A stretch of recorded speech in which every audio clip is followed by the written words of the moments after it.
வீட்டு வேலை செய்கிற ஒரு பெண்மணி வந்து என்ன பண்ணாங்கன்னா அந்த இடத்துல வந்து ஒரு எம்எல்ஏ ஆகும்போது ஏன் இங்கே ஆக முடியாது சார்? சார் ஒரு விஷயத்த சொன்னால், அதாவது விளம்பரம், ஆர்ப்பாட்டம், போராட்டம், சொக்காவை கசங்காமல் வேர்வை இல்லாமல் வந்து என்ன ஒன்றா வந்து பிஜேபியில் வந்து ஒரு இளம் தலைவர் அண்ணாமலை, அதாவது ஐபிஎஸ், அவர் இந்த மக்களுக்கு வந்து தொண்டாடுறதுக்கு அவருடைய ஐபிஎஸ் பதவியை உதறி தள்ளிட்டு இன்னைக்கு வந்தாங்க. இன்னைக்கு என்ன ஒன்றா, இன்னைக்கு எதிர்கட்சியில் இருக்கிறவங்க வந்து விமர்சனம் பண்ணி இன்னைக்கு உள்துறை அமைச்சர்கிட்ட கம்ப்ளைண்ட் பண்ணும்போது நீங்களாம் அவர் இன்னைக்கு ஒன்றே ஒன்று சொல்கிறேன் சார், மறுபடியும் வந்து இந்த இடத்துல வந்து பிஜேபி வந்து மறுபடியும் வந்து வளர்ச்சி பாதைக்கு வரணும்னா அண்ணாமலை தேவை. ஒருங்கிணைக்குது. இது உள்துறை அமைச்சர் அமித்ஷாவும் சரி, மோடியும் சரி, இது வந்து உண்மையாலுமே வந்து கண்காணிக்கணும். இது வெஸ்ட் பெங்காலில் இன்னைக்கு உட்காந்து ஜெயிக்க வச்ச அந்த இரண்டும் பெரிய சிங்கங்கள் இதே தமிழ்நாட்டில் வந்து விஜய் வந்து என்ன பண்ணுறாருன்னா அந்த இடத்துல மக்கள் வந்து அங்கீகரித்தாங்க 108 தொகுதியை. நான் வரவேற்கிறேன். நான் விஜய்க்கு எதிராக வந்து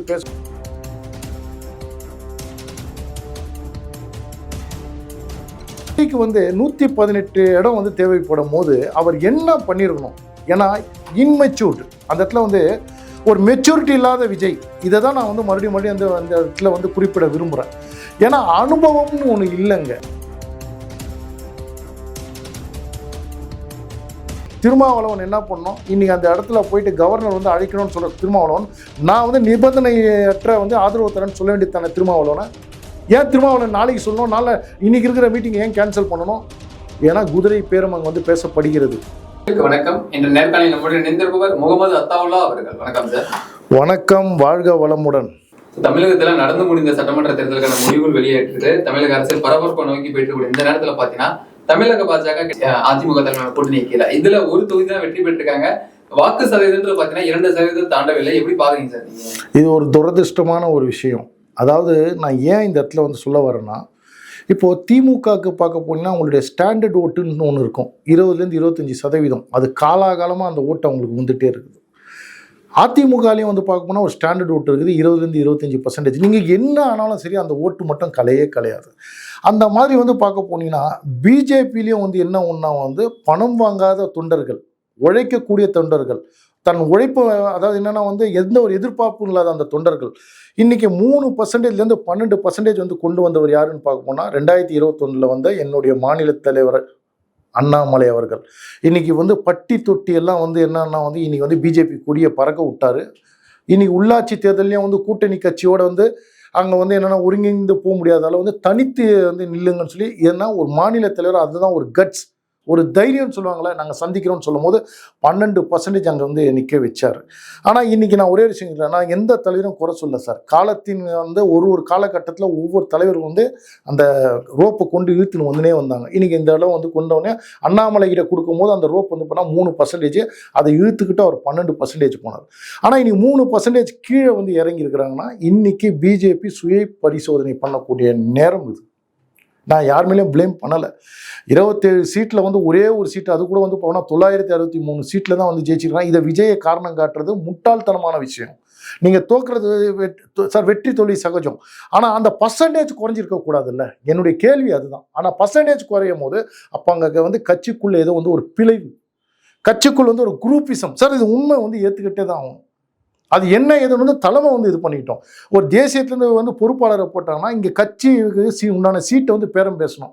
இதுதான் அவங்களுடைய வேலை. தவிர ஒரு மாநிலத்துக்குள்ள இன்றைக்கி வந்து பார்த்தோன்னா வெஸ்ட் பெங்காலில் வீட்டு வேலை செய்கிற ஒரு பெண்மணி வந்து என்ன பண்ணுறாங்கன்னா அந்த இடத்துல வந்து ஒரு எம்எல்ஏ ஆகும்போது ஏன் இங்கே ஆக முடியாது சார்? சார் ஒரு விஷயத்த சொன்னால், அதாவது விளம்பரம், ஆர்ப்பாட்டம், போராட்டம், சொக்காவை கசங்காமல் வேர்வை இல்லாமல் வந்து என்ன ஒன்றா வந்து கஷ்டப்படாமல் சீட்டை வந்து வாங்கிக்கிறாங்க. இன்றைக்கி எலெக்ஷன் கிட்ட வரும்போது வந்து 2 மாதத்துக்கு முன்னாடி தொகுதிக்குள்ளே போயிட்டு நான் வந்து வேலை செஞ்சேன், வர மேலே இருக்கிற பொறுப்பாளர்லாம் நீங்கள் கவர்ந்து உங்கள் வீட்டில் கூட்டு போய் உணவு வைக்கிறது, ஒரு நிகழ்ச்சிக்கு கொண்டு போகிறது, நீங்கள் இன்ஃப்ளூயன்ஸை யூஸ் பண்ணி சீட் வாங்குற அவல நிலை தான் இன்றைக்கி வந்து இந்த தோல்விக்கு காரணம். நான் இந்த இடத்துல சொல்கிறேன், ஒரு நடிகனை கூட்டு வந்துடுறீங்க, ஒரு நடிகரை கூட்டு வந்துடுறீங்க. எல்லாத்துக்கும் மேலே ஒரு விஷயத்தை போனால், ஒரு கட்சியிலேருந்து ஒரு ஆளை தூக்கி எறிகிறாங்கன்னா குப்பைத்தொட்டியில், அந்த ஆள் வந்து என்னென்னா வந்து மக்கள் செல்வாக்கு இருக்குதா, எதனால் அந்த கட்சி விட்டவன் வந்தான், அதாவது சீட்டு கொடுக்கலன்னு சொல்லி வந்தானா? ஆனால் அப்பேற்பட்ட ஆளை நீங்கள் என்ன பண்ணீங்கன்னா வந்து அந்த குப்பையிலேருந்து தூக்கிட்டு வந்து உங்கள் கிரீடத்தில் வந்து வைரம் மாதிரி வந்து பொக்கிஷ மாதிரி பாதுகாக்கிறீங்கல்ல, இது ஒரு தோல்விக்கு வந்து ஒரு பெரிய காரணமாக நான் வந்து பார்க்குறேன் சார். இன்றைக்கி நான் வந்து அதுதான் வந்து கேட்குறேன், வரவங்கிட்ட வந்து கார் இருக்குதா, பணம் இருக்குதா, இனி உன்னால் செலவு பண்ண முடியுமான்னு சொன்னால், செலவு பண்ணாமல் ஒரு வீட்டு வேலை செய்த பெண்மணி அங்கே ஜெயிக்கும் போது வந்து இன்னைக்கு வந்து செலவுக்கு வந்து இன்னைக்கு கட்சி நீ வேட்பாளர்களுக்கு கட்சி கொடுக்குதில்ல, ஆனால் இன்னைக்கு அவன் கை காசு எடுத்து போடுறதில்ல. அப்போ கட்சி கொடுக்குற பணத்தில் தான் அவன் வந்து செலவு பண்ணுறான். அப்போ ஏன் வந்து அந்த தொகுதியில் வேலை செய்யறவனுக்கு அந்த சீட்டு கொடுக்க மாட்டேன்றீங்க? நீங்கள் வந்து தோக்குறவனுக்கே மறுபடியும் சலிச்சு போயிடுச்சு சார், அந்த டிகினிட்டி போயிடுச்சு. இன்னைக்கு பிஜேபியில் வந்து ஒரு இளம் தலைவர் அண்ணாமலை, அதாவது ஐபிஎஸ், அவர் இந்த மக்களுக்கு வந்து தொண்டாடுறதுக்கு அவருடைய ஐபிஎஸ் பதவியை உதறி தள்ளிட்டு இன்னைக்கு வந்தாங்க. இன்னைக்கு என்ன ஒன்றா, இன்னைக்கு எதிர்கட்சியில் இருக்கிறவங்க வந்து விமர்சனம் பண்ணி இன்னைக்கு உள்துறை அமைச்சர்கிட்ட கம்ப்ளைண்ட் பண்ணும்போது நீங்கள்லாம் அவருக்கு ஆதரவு கொடுத்துருக்கணும். ஆனால் அதை விட்டுட்டு நீங்கள் வந்து என்ன பண்ணால் குரூப்பிசம் பண்ணி அவருக்கு எதிராக வந்து செயல்பட்டு அவரை வெளியில் அனுப்பிச்சிங்க. இன்னைக்கு அண்ணாமலை வந்து இதே 2021 வரும்போது சொன்ன ஒரே வார்த்தை, 10 வருஷம் கஷ்டப்பட்டால் தான் 2030 நம்ம ஆட்சிக்கு வர முடியும், திராவிடங்களில் நம்பாதீங்கன்னாங்க. இன்னைக்கு என்ன சார் ஆச்சு? இன்னைக்கு என்ன பதில் சார் நான் கேட்குறேன் உங்ககிட்ட? சார் எப்படி வந்து ஒரு நல்லது வந்து ஒரு முதலமைச்சர் பொறுப்பு எடுக்கிறாரோ அதே மாதிரி வந்து ஒரு கெட்டதும் முதலமைச்சர் பொறுப்பு எடுக்கணும். அந்த மாதிரி நம்மளுடைய மாநிலத்தோட நயனாரனும் பொறுப்பு எடுக்கணும். ஏன்னா தோத்ததுக்கு அப்புறம் கூப்பிட்டு நீங்க விசாரிச்சுட்டு அதை என்கொயரி பண்றதுலாம் இல்லை சார். ஒரு விஷயத்துக்கு முன்னாடி வந்து எப்படி நம்ம வரணும்னு வந்து நம்ம வந்து அங்கே சுயமா வந்து சிந்திக்கணும் சார். இவன் சொல்றான் அவன் சொல்றான்னு சொல்றதால நிறைய பிரச்சனைகள் இருக்குது. 2019 வந்து பார்க்க போனீங்கன்னா, 24 வந்து பார்க்க போனீங்கன்னா வந்து இதே எம்பி எலெக்ஷன்ல எத்தனை குற்றச்சாட்டு வச்சாங்க, அவங்க மேல வந்து நடவடிக்கை எடுத்தது என்ன சார்? அப்போ வந்து நீ வந்து தப்பு பண்ணினே இருப்ப, நீ வந்து என்னென்ன நடவடிக்கை எடுப்பேன்னு சொல்லிட்டு திருப்பி அவனே தூக்கின்னு வந்து நீங்கள் எலெக்ஷனில் நிற்க வச்சுன்னா எப்படி சார்? இன்னைக்கு உண்மையாலுமே பிஜேபிக்காரன் ஓட்டு போடலை, இன்னைக்கு உண்மையாலுமே பிஜேபிக்காரன் உழைக்கல. சும்மா வந்து பணத்தை கொடுத்துட்டு வந்து 1000 பேர் 500 பேர் வந்து கணக்கு காட்டுறீங்க. அதுதான் இது முக்கிய தோல்விக்கு காரணம். இன்னைக்கு ஒன்னே ஒன்று சொல்கிறேன் சார், மறுபடியும் வந்து இந்த இடத்துல வந்து பிஜேபி வந்து மறுபடியும் வந்து வளர்ச்சி பாதைக்கு வரணும்னா அண்ணாமலை தேவை. ஒருங்கிணைக்குது. இது உள்துறை அமைச்சர் அமித்ஷாவும் சரி மோடியும் சரி இதை வந்து உண்மையாலுமே வந்து கண்காணிக்கணும். இது வெஸ்ட் பெங்காலில் இன்னைக்கு உட்காந்து ஜெயிக்க வச்ச அந்த 2 பெரிய சிங்கங்கள் இதே தமிழ்நாட்டில் வந்து உட்காரணும். ஆனால் தமிழ்நாட்டில் வந்து பார்க்க போனீங்கன்னா என்ன பண்ணுறீங்கன்னா, உங்கள் இன்ஃப்ளூயன்ஸில் கூப்பிட்டு வந்து அந்த தலைவர்கள் முன்னாடி உங்களுக்கு வேண்டப்பட்ட மாவட்ட தலைவர்களை உட்கார வச்சுப்பீங்க. அந்த மாவட்டத்துக்கு தெரிஞ்ச தொண்டர்களை உட்கார வச்சுட்டு இவங்க கருத்து கேட்பாங்க. உடனே எல்லாருமே கையை தூக்குவாங்க, பாரத் மாதா கி ஜேன்னு சொல்லிடுறாங்க. உடனே வந்து தமிழ்நாட்டில் பிஜேபி நல்லா வளர்ச்சி அடைஞ்சிருக்குது. அது இல்லை வளர்ச்சி ஒவ்வொரு இடத்துல போய் வந்து பார்க்கணும். நான் படித்து சொன்னேன், சிறுபான்மை மக்கள் இல்லாமல் வந்து எந்த கட்சியும் ஆட்சி அமைக்க முடியாதுன்னு சொல்லும் போது இதே பிஜேபியில் காலாகாலமாக இது இருக்க முஸ்லீம்களுக்கு ஒரு சீட்டு கூட கொடுத்தது கிடையாது. வரும் 2029 நீங்கள் கொடுப்பீங்களா? முதல்ல உங்கள் சிந்தனையிலேருந்து எடுத்துருங்க. பிஜேபி முஸ்லீம்களுக்கு எதிரானவர்கள் அல்ல. ஏன் ஒன்று நான் சொல்கிறேன்னா வந்து இன்னைக்கு எதிரானவங்க இருந்தோம்னா இன்னைக்கு விஜய் போய் வந்து இன்னைக்கு ஒரு சர்ச்சில் சந்திச்சுக்கிறாரு, ஒரு முஸ்லீம் ஒரு ஜமாத்தில் போய் சந்திச்சுக்கிறார், எல்லா இடத்துலையும் பாரபட்ச ஒரு அரசியல்வாதியாக நடந்துக்கிட்டாரு. ஆனால் உங்களுடைய வந்து இதில் கான்செப்ட் என்னன்னா, இப்போ ஏடிஎம்கோட கூட்டணி சேர்ந்து ஒரே ஒரு சீட்டு தான் முஸ்லீம்களுக்கு கொடுத்தாங்க. இன்னைக்கு பாட்டாளி மக்கள் கட்சியில் கொடுக்கல, பிஜேபியில் கொடுக்கல, இன்னைக்கு அமமுகவில் கொடுக்கல. அப்போ வந்து என்னன்னா மைனாரிட்டிக்கு அங்கே வந்து என்னன்னா வந்து மரியாதை இல்லைன்னு வந்து நீங்களே வந்து அது ஒரு பிம்பத்தை கிரியேட் பண்ணிட்டீங்க. தயவு செய்து தலைவருங்க சிந்திக்கணும். நான் வந்து எதிராக பேசலை. ஏன்னா வந்து அரசியலில் வந்துட்டா நம்மளுக்கு 4 பேர் தேவை. சும்மா 0.1% இருக்கிறவங்கலாம் வந்து என்ன பண்ணுறானுங்க, நாங்கள் வந்து ஒரு பிரிவினை ஏற்படுத்துகிற மாதிரி இந்துக்கள் சார், இந்துக்கள் இல்லை சார், இந்தியர்கள் சார். முஸ்லீமும் கிறிஸ்டினும் இந்துக்கள் ஒன்றா சேர்ந்தால் தான் சார் வந்து நாடு வளமாக இருக்க முடியும், கட்சியும் வளர்ச்சி அடைய முடியும். தமிழ்நாட்டில் அப்போ தான் சார் பிஜேபி வர முடியும். இதை என்னைக்கு வந்து பிஜேபி உணர்தோ அன்றைக்கி தான் சார் வந்து இன்றைக்கி தமிழ்நாட்டில் பிஜேபி ஆட்சி மலரும். அண்ணாமலை இல்லாமல் ஒருபோதும் வந்து தமிழகத்தில் வந்து தாமரை மலராது. தலைவர்கிட்ட நான் வேண்டி கேட்டுக்கிறேன், தயவு செய்து எம்பி சீட்டு மினிஸ்டர் சீட்டை கொடுத்து போவாதீங்க. இன்றைக்கி உங்களை நம்பி எத்தனையோ தொண்டர்கள் தமிழ்நாட்டில் வந்து உங்கள் வருகைக்காக காத்துக்கிட்டு இருக்கிறாங்க. நீங்கள் பிஜேபியில் தான் இருக்கிறீங்க. ஆனால் மறுபடியும் இந்த பிஜேபி தமிழ்நாட்டில் வளர்ச்சி அடையணும்னா அண்ணாமலை தேவை. அண்ணாமலை இல்லாத பிஜேபி இன்னும் நானும் இருக்க மாட்டேன். தமிழக அரசியல்ல விஜய் வந்துட்டு ஆட்சி அமைப்பதற்கான பாத்தீங்கன்னா இன்னும் ஒரு 6 சீட் வந்து தேவைப்படுது, 6 எம்எல்ஏக்கள் வந்து தேவைப்படுகிறாங்க. இந்த நேரத்துல சிபிஐ சிபிஎம் பிசிகா நம்ம பேசக்கூடிய இந்த நேரத்துல பாத்தீங்கன்னா ஆலோசனை மேற்கொண்டு இருக்காங்க, கூட்டணி அமைக்கலாமா அப்படின்றத. உங்களோட பார்வை எப்படி சார் இருக்கு இதுல? இது என்னோட பார்வையை பற்றி சொல்றதுக்கு முன்னாடி மக்களுடைய பார்வையை வந்து என்னன்னு வந்து தெரிஞ்சுக்குங்க. விஜய் வந்து தேர்தல் பிரச்சாரத்தில், இது நான் சொல்லலை, விஜய் தேர்தல் பிரச்சாரத்தில் சொன்னது வந்து என்னன்னா, குடும்ப ஆட்சிக்கு முற்றுப்புள்ளி, ஊழலுக்கு எதிராக வந்து போராட்டம். அதாவது என்ன அந்த இடத்துல வந்து சொன்னாங்க, இந்த இது வந்து போனால் மாறி ஆட்சி பண்ணின்னு வராங்க. அதனால தானே விஜய் வந்து வாக்குறுதி அந்த இடத்துல கொடுத்தாரு. ஆனால் இன்னைக்கு விஜயை வந்து இந்த அளவு வந்து தேர்ந்தெடுத்து மக்கள் வந்து 108 8 சீட்டை வந்து கொடுத்துருக்குறாங்க. ஆனால் இன்னைக்கு வந்து பார்க்க போனீங்கன்னா விஜய் பிரச்சாரம் பண்ண ஒரே ஒரு விஷயத்தை மட்டும் நான் நினைவுபடுத்த விரும்புகிறேன். தீய சக்தி திமுக, தூய சக்தி இந்த விஜய். விஜயா ஸ்டாலினான் வந்து கேட்டவர் தானே. இன்னைக்கு யார் கூட்டணி இல்லாமல் வந்து விஜய் வந்து என்ன பண்ணுறாருன்னா அந்த இடத்துல மக்கள் வந்து அங்கீகரிச்சாங்க 108 தொகுதியை. நான் வரவேற்கிறேன், நான் விஜய்க்கு எதிராக வந்து பேச விரும்பலை. ஆனால் இன்னைக்கு விஜய்க்கு வந்து 118 இடம் வந்து தேவைப்படும் போது அவர் என்ன பண்ணியிருக்கணும்? ஏன்னா இன்மெச்சூர்டு அந்த இடத்துல வந்து ஒரு மெச்சூரிட்டி இல்லாத விஜய். இதை தான் நான் வந்து மறுபடியும் அந்த இடத்துல வந்து குறிப்பிட விரும்புகிறேன். ஏன்னா அனுபவம்னு ஒன்று இல்லைங்க. அப்போ அனுபவம் இல்லாதவர், ஏன்னா விஜய்க்கே வந்து 30-40 சீட்டுக்கு மேலே வந்து பிடிக்க மாட்டோம் நல்லா தெரியும். அதனால தான் அவர் தேர்தலில் இஷ்டத்துக்கு வாக்குறுதி கொடுத்தாரு. ஆனால் வந்து என்ன ஒன்று பார்க்க போனீங்கன்னா வந்து அதிர்ஷ்டவசமாக வந்து அவர் வந்து 108 ஸ்ட்ரீட்டு. இன்றைக்கி வந்து பார்க்கணும்னா தமிழ்நாட்டிலே வந்து ஒரு கட்சி அதிக சீட்டு பிடிச்ச கட்சி எதுனா டிவிக்கு. இப்போ வந்து அங்கே வந்து அவருக்கு மெஜாரிட்டி கிடைக்கலன்னு சொல்லும் போது வந்து விஜய் கூட வந்து பார்க்க போனால் செங்கோட்டையன் வந்து ஒரு எக்ஸ்பீரியன்ஸான ஒரு ஆள் அங்கே இருக்கிறார். அதாவது ஒரு கட்சி வளர்ச்சி கூட அடையல, அதுக்குள்ளே வந்து அவங்களுக்குள்ளே வந்து போட்டா போட்டி. இந்தாண்ட ஆதவ அர்ஜுனா, இந்தாண்ட புசி ஆனந்த். அப்போது வந்து மெஜாரிட்டி தேவைன்னு சொல்லும் போது வந்து என்னென்னா ஒரு எக்ஸ்பீரியன்ஸான வந்து ஒரு தலைவரை அணுகணும். அது விஜய் பண்ணலை. சரி, நீங்கள் யாருக்கு எதிராக வந்து அந்த இடத்துல வந்து களத்தில் இறங்குனீங்கன்னா திமுகவுக்கு எதிராக. திமுக தீய சக்தின்னு சொல்லும் போது அப்போ அந்த தீய சக்தியோட கூட்டணியில் எம்பி எலெக்ஷனு, உள்ளாட்சி தேர்தல், சட்டமன்ற தேர்தலில் வந்து ஜெயிச்சு வந்த அந்த 22 கட்சிகள், அந்த கூட்டணி கட்சிகள் கிட்ட போய் நீங்கள் ஆதரவு கேட்குறது எந்த விதத்தில் நியாயம்? தயவுசெய்து மக்கள் சிந்திக்கணும். மாற்று பண்ண முடியும், பெரும்பான்மை வந்து கிடைக்கல, அப்ப மாற்று கட்சி தான் தெரியாகணும். சார், விஜய் வந்து அதிமுகவை தேர்தலில் 1% கூட வந்து விமர்சனமே பண்ணலை. எனக்கும் திமுக தான் போட்டின்னு சொல்லும் போது ஒரு அந்த இடத்துல விஜய் என்ன பண்ணியிருக்கணும்னா வந்து நம்ம எதிரிக்கிட்ட போகிறதுக்கு முன்னாடி இவர் என்ன பண்ணணும், அதிமுக தலைவரை சந்திச்சணும். அதற்கு முன்னாடி ஒரு விஷயத்தை இந்த இடத்துல குறிப்பிட விரும்புகிறேன். பிஜேபி தான் தமிழ்நாட்டில் வந்து விஜயை வந்து ஆட்சிக்கு வர விடாமல் கவர்னர் மூலமாக தடுக்கிறதா வந்து ஒரு பிம்பத்தை ஏற்படுத்துகிறாங்க. நான் இதை வந்து மக்கள் புரிதலுக்காக சொல்கிறேன். இதே கர்நாடகாவில் 105 சீட்டு வந்து பிஜேபி எடுக்கும் போது அப்போதைய ஆளுநர் வந்து அவர் வந்து அழைப்பு கொடுக்கும் போது 15 நாள் அவகாசம் கொடுத்தாங்க. அந்த நேரத்தில் வந்து இதே காங்கிரஸ் என்ன பண்ணாங்க, சுப்ரீம் கோர்ட்டுக்கு போயிட்டு 15 நாள்லாம் அவகாசம் இல்லை, அடுத்த நாளே வந்து அது வந்து அவருடைய சட்டசபையில் வந்து அவங்க வலிமையை வந்து நிரூபிக்கணும்னு சொன்னாங்க. இந்த மாதிரி வந்து டெல்லியில் நடந்திருக்கு, மும்பையில் நடந்திருக்குது இந்த காங்கிரஸ். இன்னைக்கு அதே காங்கிரஸ் வந்து என்ன சொல்கிறாங்க, இந்த இடத்துல வந்து விஜய்க்கு வந்து என்னென்னா தனிப்பெரும்பான்மை உள்ளே வந்திருக்குது, அதனால் அவரை வந்து ஆட்சி அமைக்க அழைக்கணும் கவர்னர்னு சொன்னால் இரட்டை வேணும். தெரியுதா இல்லையா? தயவுசெய்து அது புரிஞ்சுக்கணும்.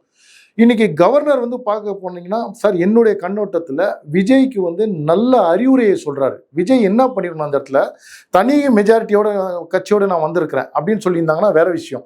ஆனால் அங்கே போய் அவன் என்ன பண்ணுறாரு, 5 கூட்டணி ஆட்சின்னு வந்து சொல்லி இன்னைக்கு வந்து 112 பேர் வந்து கணக்கு காட்டும் போது அப்போ 118 பேர் இருக்கும்போது அந்த கவர்னருக்கு அதிகாரம் இருக்குது. அப்போ மீதி உள்ளவங்க எங்கே? அந்த 5 பேர் கேட்குறது தவறு ஒன்றும் இல்லை. இவர் வந்து என்ன சொன்னோம் அந்த இடத்துல, இல்லைங்க நான் வந்து இருக்கிறதுலே ஹையஸ்ட் கட்சி என் கட்சி தான் சீட்டு கொண்டு வந்துக்கிறாங்க, நீங்கள் என்ன ஆட்சி புரிகிறதுக்கு வந்து அழைப்பு கொடுங்க, நான் சட்டசபையில் போய் வந்து நிரூபிக்கிறேன்னு சொல்லலாம். ஆனால் அதை வந்து அவர் பண்ணலை. ஸோ விஜயுடைய இன்எக்ஸ்பீரியன்ஸ், மறுபடியும் சொல்கிறேன், எக்ஸ்பீரியன்ஸ் இல்லை, அதாவது அனுபவம் இல்லைன்னு வந்து அங்கே காட்டுது. அப்போ வந்து என்ன பண்ணுறாங்கன்னா, கவர்னர் சொன்ன ஒரு விஷயம் வந்து தயவுசெய்து கூர்ந்து கவனிக்கணும். குதிரம் பேரம் பேசப்படும். இப்போ உதாரணத்துக்கு இங்கே வந்து கவர்னர் வந்து விஜயை அழைக்கிறாங்க, அழைச்சி அவங்களுக்கு பதவி பிரமாணம் பண்ண வச்சுறாருன்னு வச்சுங்க. இப்போ சட்டசபையில் போய் இப்போ விஜய் ஒரு வேளை அங்கே வந்து அவருக்கு வந்து என்னென்னா வந்து அவருடைய பலத்தை வந்து அந்த இடத்துல வந்து அவர் வந்து காட்டலைன்னா, சட்டசபையில் போய் அதை நிரூபிக்கலைன்னா அப்போ அந்த ஆட்சி டிசால்வ் ஆகாதான். அப்போ அந்த இடத்துல என்னன்னா அந்த கட்சிகளில் என்ன பண்ணும், 100 கோடியிலேருந்து 1000 கோடி வரைக்கும் பேரம் பேசப்படும், அமைச்சர் பதவிகள் கேட்கப்படும். இந்த மாதிரி விஜய் சிக்கிக்க கூடாதுன்னு தான் வந்து ஆளுநர் வந்து என்ன பண்ணுறாரு, அந்த இடத்துல வலியுறுத்துறாரு. இதுதான் நடக்கிறது உண்மை. இன்னைக்கு காங்கிரஸ் உண்மையாலுமே வந்து பார்ப்போம்னா இது ஒரு ஆர்ப்பாட்டம் நடத்தினான்னு பார்த்தீங்களா, இவனுங்களை மாதிரி ஒரு பச்சோந்தி கிடையாது சார். அதில் தான் சார் கருமான்னு ஒன்று இருக்குது. இந்தியாவில் காங்கிரஸ் வந்து இன்னைக்கு பார்த்தா எந்த மாநிலத்தில் இருக்கிறாங்க, ஆனால் இன்னைக்கு பெரிய பள்ளத்தில் போய் விஜய் ஊந்துட்டாரு. ஏன் ஒன்றுனா வந்து இன்னைக்கு எதிரிக்கிட்ட போய், சார் ஒரே ஒரு விஷயம் மட்டும் நான் கேட்குறேன், ஒரு தயவு செய்து மக்கள் சிந்திங்க. இப்போ விஜய் இப்போ என்ன பண்ணுறாருன்னா வந்து ஆதரவு கோர்றாரு. யார்கிட்ட ஆதரவு கோர்றாருன்னா IUML கிட்ட காதர் மொய்தீன்கிட்ட போய் கேட்குறாரு. அவங்க கூட இருக்கிறவங்க யார், முஸ்தஃபாவும் அவர் என்ன ஒரு ஐஏஎஃப்எஸ் ஆஃபீஸர் அருண்ராஜும் போய் பேசுகிறாங்க. உண்மையாலுமே சொல்லப்போனால் ஒரு கட்சி தலைவர் என்ன பண்ணோம், எங்கள் கட்சி கூட்டத்தை வச்சு நாங்கள் வந்து என்னன்னு வந்து இது பண்ண அடுத்த நாள் தகவல் சொல்லணும்னு சொல்லும்போது ஒரு ப்ரெஸ் மீட்டில் அவங்கள பக்கத்தில் வச்சுக்கிட்டு திமுக தலைவர் என்ன சொல்கிறாரோ அதுதான் நான் செய்வோம்னா, அப்போ நான் கேட்குறேன், அந்த மயிருக்கு நீ ஏன்டா தனி கட்சி வச்சுன்னு இருக்கிற? நீ பேசாமல் அதை கலைச்சிட்டு திமுகவோட போய் சேர்ந்துருக்க வேண்டியது தானே? தெரிஞ்சுங்க, இஸ்லாமிய கட்சிகளை எப்படி அடிமைப்பட்டு கிடக்குறாங்கன்னா அதுதான் வந்து இந்த இடத்துல குறிப்பிட விரும்புகிறேன். இன்னைக்கு 50 தொகுதியில் வரைக்கும் வந்து வெற்றி தோல்வியை நிர்ணயிக்கக்கூடிய இஸ்லாமியர்களை இன்னைக்கு எந்த மாதிரி வந்து ஒரு அடிமைப்பட்டு கிடக்குறாங்க, தயவுசெய்து மக்கள் சிந்திக்கணும். இப்போ கம்யூனிஸ்ட் கிட்ட வந்து போறாங்க, 2 சீட்டு தான் ஜெயிச்சிருக்கிறாங்க. திருமாவளவன், நான் ஒரே விஷயம் கேட்குறேன், திருமாவளவன் என்ன பண்ணோம், இன்னைக்கு அந்த இடத்துல போயிட்டு கவர்னர் வந்து அழைக்கணும்னு சொல்ற திருமாவளவன், நான் வந்து நிபந்தனையற்ற வந்து ஆதரவு தரேன்னு சொல்ல வேண்டியது தானே திருமாவளவனை? ஏன் திருமாவளவன் நாளைக்கு சொல்லணும், இன்னைக்கு இருக்கிற மீட்டிங் ஏன் கேன்சல் பண்ணணும்? ஏன்னா குதிரை பேரம் அங்கே வந்து பேசப்படுகிறது. உண்மையை சொல்லப்போனால் இதுதான் கருமா. இவங்களை வச்சுட்டு விஜய் வந்து போறது பதிலே இவர் என்ன பண்ணா, அந்த சட்டசபைக்கு வந்து பதவி பிரமாணம் எடுத்துக்கிட்டு அங்கே போய் ஒரு அதிமுகவுடைய எடப்பாடி பழனிசாமியை சந்தித்து நீங்கள் எங்களுக்கு ஆதரவு கூறுங்க, நீங்கள் தான் ஆட்சியிலும் பங்கு அதிகாரத்தில் பங்குன்னு சொல்லிட்டீங்களே. யாராக இருந்தாலும் கொஞ்சம் சிந்திச்சு பாருங்க, முதல்ல நீங்கள் அங்கே அப்ரோச் பண்ணிருக்கணும். ஆனால் நான் இப்போ கூட சொல்கிறேன், யாருக்குமே வந்து இறங்கி போகாத விஜய் இன்னைக்கு வந்து உங்களுடைய கட்சி அதிக சீட்டு பிடிச்ச உடனே உங்கள் விரோதி கிட்ட வந்து நீங்கள் இறங்கி போனீங்கன்னா நிச்சயமாக உங்கள் தொண்டர்கள் கூட உங்களை ஏற்றுக்க மாட்டாங்க. சார் மறுபடியும் சொல்கிறேன், ஒரு முதலமைச்சர் தேவை தைரியம், ஒரு முதலமைச்சர் தேவை அறிவு, ஒரு பிளானிங் இருக்கணும். இதெல்லாம் தெரியாமல் வந்து என்ன ஒன்றா வந்து ஒரு விஜய், அதுதான் சொல்கிறேன், ஒரு டைரக்டர் 50 பேப்பரில் எழுதி கொடுத்தாலும் அது ஒப்பிக்க தெரிஞ்ச விஜய்க்கு அந்த ரத்தத்திலே இருக்கிற அந்த தைரியம் அவர்கிட்ட இல்லை. அதனால தான் நான் மறுபடியும் சொல்கிறேன், இந்த ஆட்சி வந்து எத்தனை மாதங்கள் தான் நான் வந்து கணக்கிடுறேன். ஏன்னா இன்னைக்கு வந்து அவர் ஆட்சிக்கு வரமாட்டோன்னு சொல்லிட்டு தான் சார் இன்னைக்கு வந்து அவர் வந்து வாக்குறுதிகளை அள்ளி வீசினார் தேர்தலில். சார் உதாரணத்துக்கு இல்லை சார், உண்மையை சொல்கிறேன், 2024 25 பட்ஜெட் வந்து பார்க்க போனீங்கன்னா 4.35 லட்சம் கோடி தமிழ்நாட்டுடைய பட்ஜெட். ஆனால் விஜய் மக்கள் கிட்ட கொடுத்த வாக்குறுதியுடைய வந்து எவ்வளோ தெரியுமா, 12 லட்சம் கோடி சார். ஒருத்தர் இது கமெண்ட்ல போட்டுருக்காரு, நீங்க வாய்மொழி சொல்லாதீங்க ஆதாரத்தை கொடுங்கன்னு சொல்லி. விஜய் கொடுத்த வாக்குறுதிகள் இதை பேப்பர்லேயே வந்திருக்கு. 12 லட்சம் கோடி ஒரு வருஷம் ஆண்டுடைய இதுனா அப்ப எப்படி இதை பண்ண முடியும்? சாத்தியமே இல்லாத ஒரு விஷயத்தை வந்து விஜய் கொடுத்துருக்கிறாரு.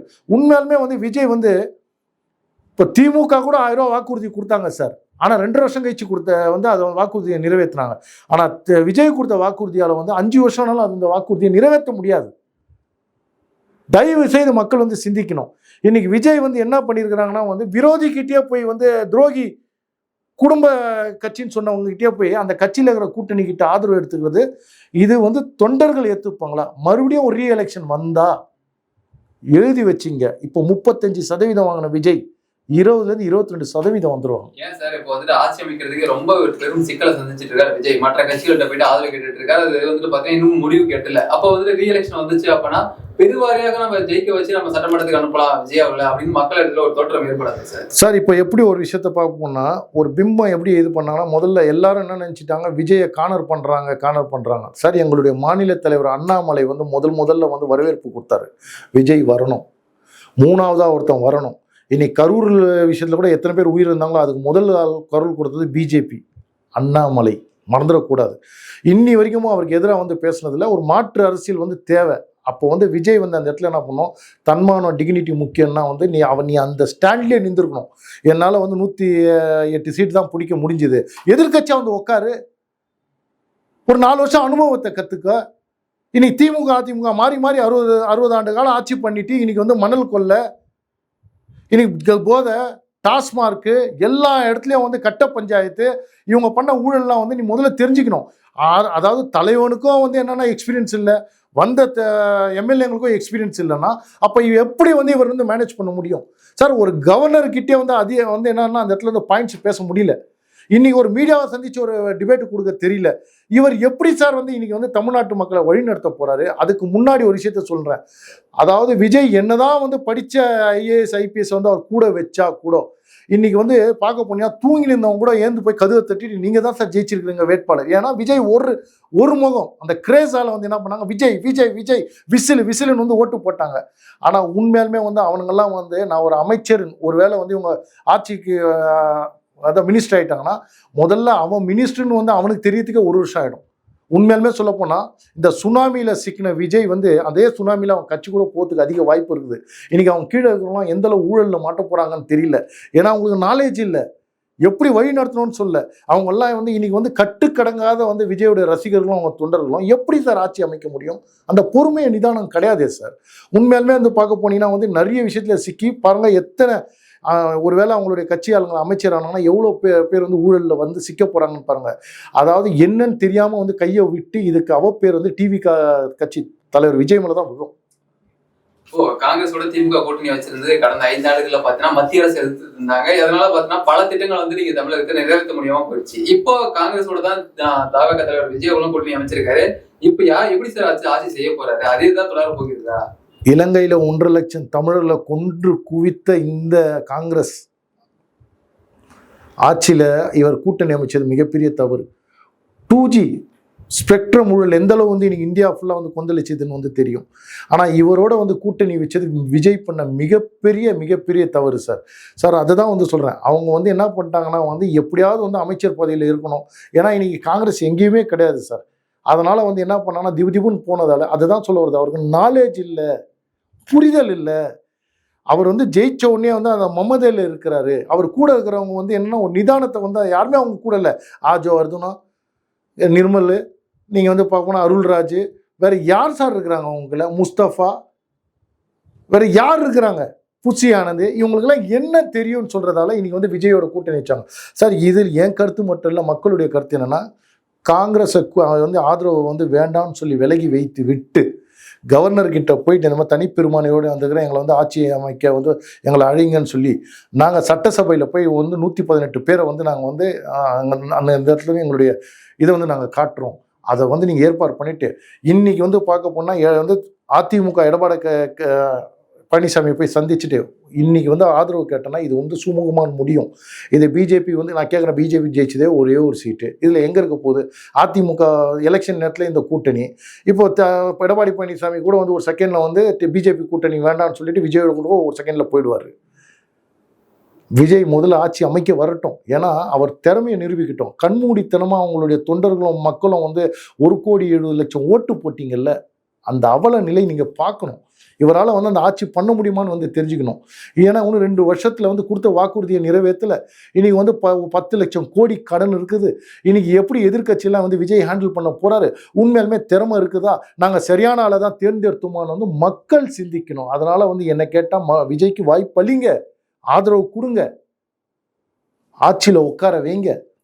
அதுக்கப்புறம் எந்த விஜய் மேலே நீங்கள் கிரீடத்தை வச்சிங்களோ நீங்களே அந்த கிரீடத்தை தூக்கிடுங்க. இவர் தகுதி இல்லைன்னு சொல்றதால இந்த ஆட்சி உண்மையாக 2 இல்லை 1 வருஷம் கூட வந்து நீடிக்காது. எழுதி வச்சுங்க. நான் இதை விஜய் மேல இருக்கிற காழ்ப்புணர்ச்சியால சொல்லலை, ஒரு தொண்டனாக சொல்றேன். ஏன்னா வந்து என் தலையிலையும் வந்து 4.5 லட்சம் ரூபாய் கடன் இருக்கிற ஒரு குடிமகனா இந்த இடத்துல நான் பதிவு பண்றேன். இந்த தேர்தலில் வந்துட்டு எப்படி விஜய் ஆட்சி அமைக்க போறார் அப்படின்றது நம்ம கண்முன்னே தெரிகிறது. இப்ப வரக்கூடிய நாடாளுமன்ற காங்கிரஸ் வந்து பாத்தீங்கன்னா தாவே கூட தான் கூட்டணி இருக்க போறோம் அப்படின்றது உறுதிப்படுத்திருக்காங்க. அப்ப தமிழகம் பிளஸ் பாண்டிச்சேரி சேர்த்து 40க்கு 40 ஸ்வீப் அடிச்சிருவாங்களா சார் தேர்தல? வரும் 2029 பிஜேபிக்கும் டிவிகேக்கும் தான் போட்டி. நான் இன்னைக்கே சொல்றேன், விஜய்க்கும் அண்ணாமலைக்கு மட்டும்தான் போட்டி.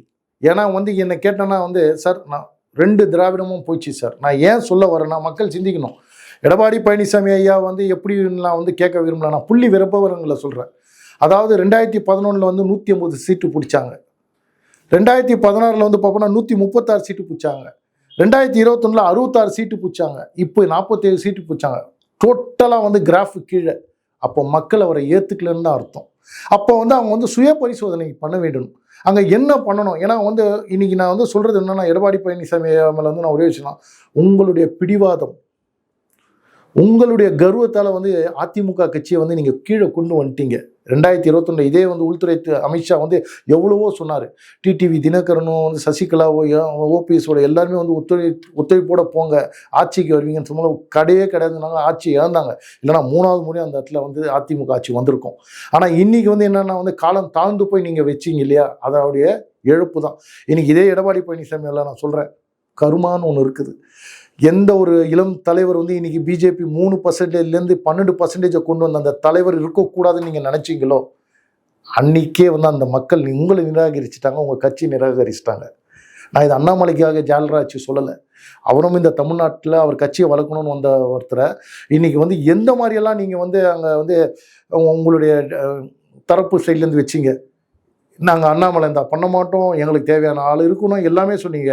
இன்னைக்கு பிஜேபிக்கும் அண்ணாமலைக்கு விழ வேண்டிய ஓட்டு திமுக டிவி கேட்க ஊந்துச்சு, உங்களுக்கும் விழலை. இன்னைக்கு வந்து அவருக்கு பள்ளத்தை தோண்டி வச்சிங்க, அந்த பள்ளத்தில் இன்னைக்கு அதிமுகவும் எடப்பாடி பழனிசாமி தான் ஊந்துட்டாங்க. இது உண்மை. அதனால் மறுபடியும் வந்து அண்ணாமலை வந்து இந்த இடத்துல வந்தால் இனி வருங்காலத்தில் 2029 போனால் எம்பி எலெக்ஷனில் விஜய்க்கும் அண்ணாமலைக்கும் தான் போட்டி, டிவிக்கும் பிஜேபிக்கும் தான் போட்டி. அதிமுகவும் திமுகவும் ரெண்டுமே இருக்காது. மக்கள் இது வந்து முடிவு செய்துட்டாங்க. மீண்டும் பேசும். ஜெய்ஹிந்த்.